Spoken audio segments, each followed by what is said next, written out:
नमस्कार दोस्तों, स्वागत है आपका एक बार फिर से ब्रेन रूट क्लासेस के अंदर। दोस्तों आज हम डिस्कस करेंगे एक बहुत इंपॉर्टेंट करंट अफेयर टॉपिक की। यूनाइटेड स्टेट ने इंडिया के इंपोर्ट्स पर एडिशनल 25% टैरिफ इम्पोज कर दिया है और वो आज से लागू भी हो चुका है। सबसे पहले कंटेस्ट क्या है उसको समझते हैं। पहले से यूएसए इंडिया के लगभग 2/3 एक्सपोर्ट्स पर 25% टैरिफ लगा रहा था। अब इस नई स्टेप के बाद 25% एक्स्ट्रा ड्यूटी ऐड हो गई है।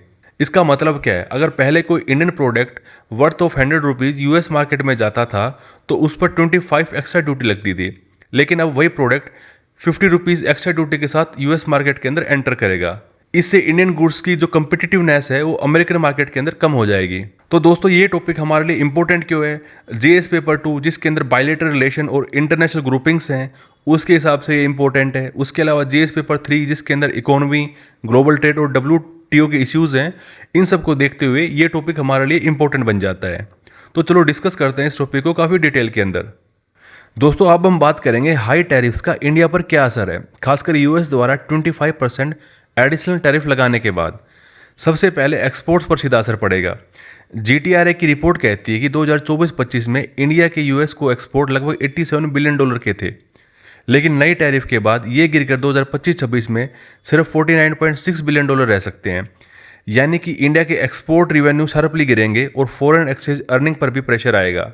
अब इंडस्ट्री की बात करें, ये टैरिफ हाइक सबसे ज़्यादा हिट करेंगे लेबर इंटेंसिव सेक्टर को, यानी वो इंडस्ट्रीज जहां लाखों लोग काम करते हैं, जैसे कि gems and jewellery, textile and apparels, shrimp and seafood और ऑटो कंपोनेंट्स। ये सेक्टर इंडिया की एक्सपोर्ट ग्रोथ की बैकबोन है और अब इनकी जॉब और इनकम दोनों रिस्क के अंदर हैं। टैरिफ से एक और प्रॉब्लम होती है, वो है कम्पिटिटिवनेस का लॉस।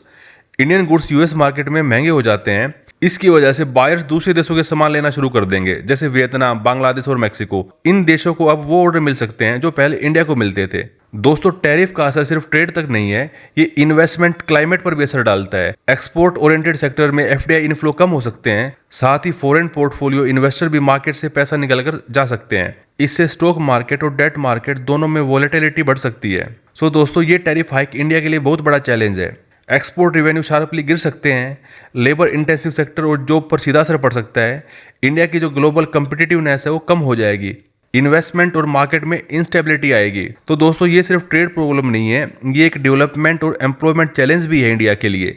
दोस्तों अब हम समझते हैं कि यूनाइटेड स्टेट ने इंडिया के गुड्स पर ये हाई टैरिफ क्यों लगाए हैं और फिर देखते हैं कि इंडिया आगे क्या स्टेप ले सकता है।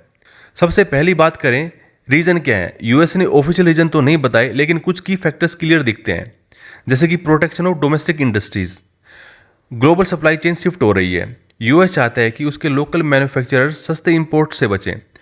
टैरिफ लगाने से इंडियन गुड्स जो है वो कोस्टेड हो जाएंगे यूएस के अंदर और अमेरिकन कंपनीज को इससे सीधा फायदा मिलेगा।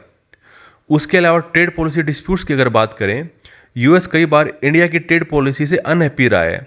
ई-कॉमर्स, मेडिकल डिवाइसेस, एग्रीकल्चर जैसे सेक्टर में यूएस कंपनीज को मार्केट एक्सेस नहीं मिलता। टैरिफ एक तरह का सिग्नल है कि यूएस इस बात से बिल्कुल भी खुश नहीं है। अगर बात करें जियोपॉलिटिकल लेवरेज की, कई बार ट्रेड मेजर सिर्फ इकोनॉमी के लिए नहीं बल्कि बार्गेनिंग टूल भी होते हैं। डिफेंस और स्ट्रेटजी में इंडिया यूएस पार्टनर हैं, लेकिन ट्रेड टेंशन को यूएस प्रेशर टैक्टिक की तरह यूज करता है। अब सवाल उठता है कि इंडिया इन टैरिफ के इम्पैक्ट को कैसे हैंडल करे। इंडिया हैंडल कर सकता है कई स्कीम के द्वारा, जैसे कि इंटरेस्ट इक्वलाइजेशन स्कीम।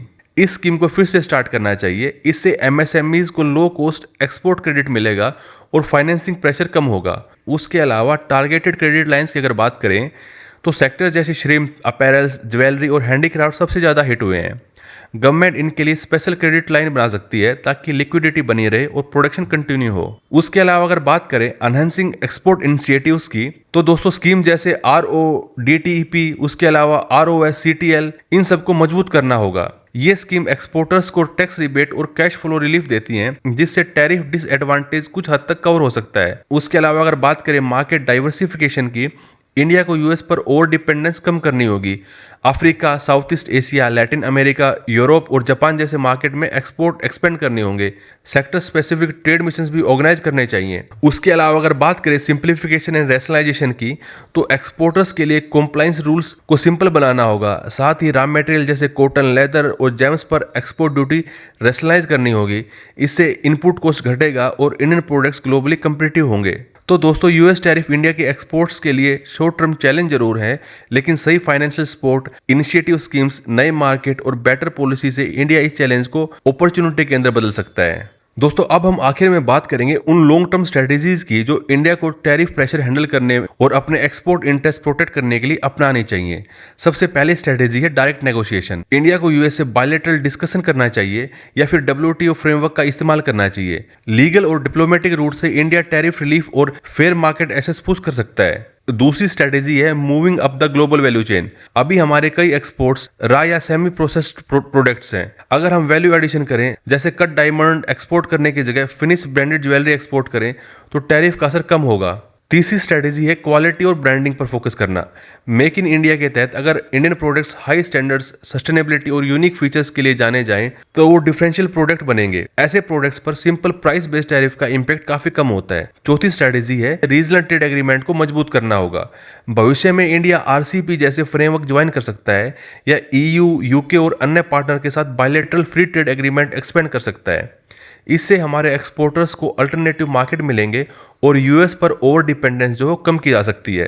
तो दोस्तों अब इस पूरी डिस्कशन को कंक्लूड करते हैं। यूएस टैरिफ्स इंडिया की एक्सपोर्ट लेड ग्रोथ के लिए शॉर्ट टर्म में सीरियस चैलेंज हैं, खास तौर पर टेक्सटाइल, जेम्स एंड ज्वेलरी और सी फूड जैसे लेबर इंसेंटिव सेक्टर्स पर। लेकिन इंटरेस्टिंग बात यह है कि ट्रेड टेंशन के साथ साथ इंडिया और यूएस डिफेंस और डिप्लोमेसी में और मजबूत पार्टनर बन रहे हैं, यानी कि कोऑपरेशन और कॉन्फ्लिक्ट दोनों साथ साथ चल रहे हैं। शॉर्ट टर्म में इंडिया को इंडस्ट्रीज को फाइनेंशियल सपोर्ट, क्रेडिट लाइन और इंसेंटिव देने होंगे।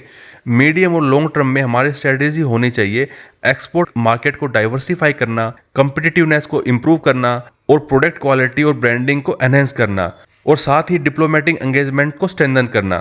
तो दोस्तों फाइनल गोल यही है कि इंडिया अपने एक्सपोर्ट इंटरेस्ट सेफगार्ड करें और एक रेजिलिएंट, सेल्फ रिलायंट और ग्लोबली कम्पिटिटिव इकोनॉमी बनाए।